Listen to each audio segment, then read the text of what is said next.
diabète, dyspraxie, allergies multiples, problèmes cardiaques.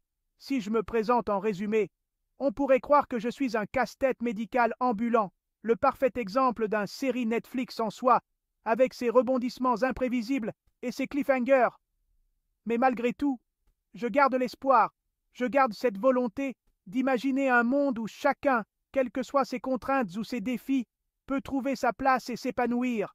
Je suis un utopiste, oui, et je le revendique.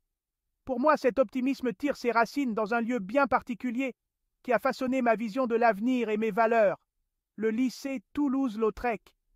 Là-bas, j'ai appris qu'on peut mélanger les différences et transformer les obstacles en source de résilience et de solidarité.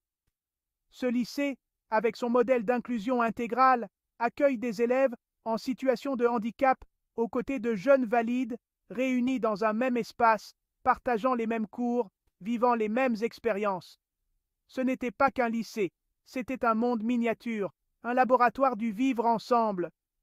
On y apprenait bien plus que des matières académiques. On y apprenait à être patient, à faire preuve d'empathie, à accepter la diversité comme une force. Vous savez, c'est incroyable à quel point les petites choses prennent de l'importance quand elles sont partagées. Il y a des souvenirs, des éclats de rire, des silences aussi, plus lourds, quand certains de nos camarades ont parti trop tôt, avant même de finir leurs études.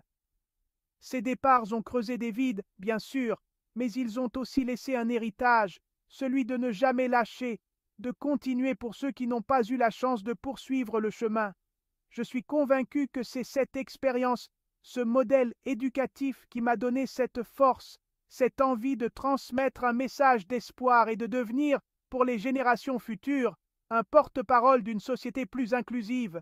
Ce système, unique en son genre, où l'éducation, le médical, le paramédical et le soutien humain se mêlent, est plus qu'un modèle, c'est une nécessité.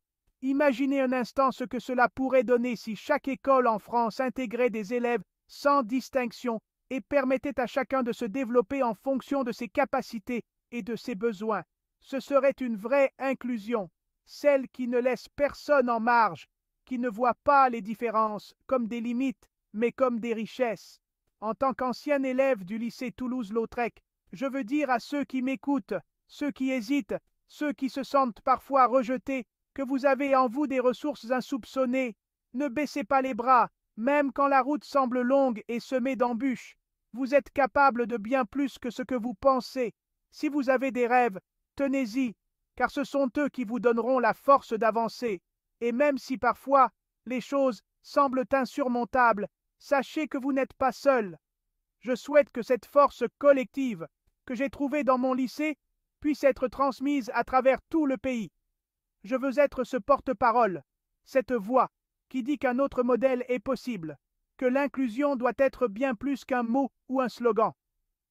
C'est un engagement, une promesse à tenir pour que chaque jeune, quel que soit son parcours, puisse grandir dans un environnement qui respecte ses différences et lui donne une chance de construire son avenir. L'avenir est devant nous, il est possible, et c'est ensemble que nous le construirons.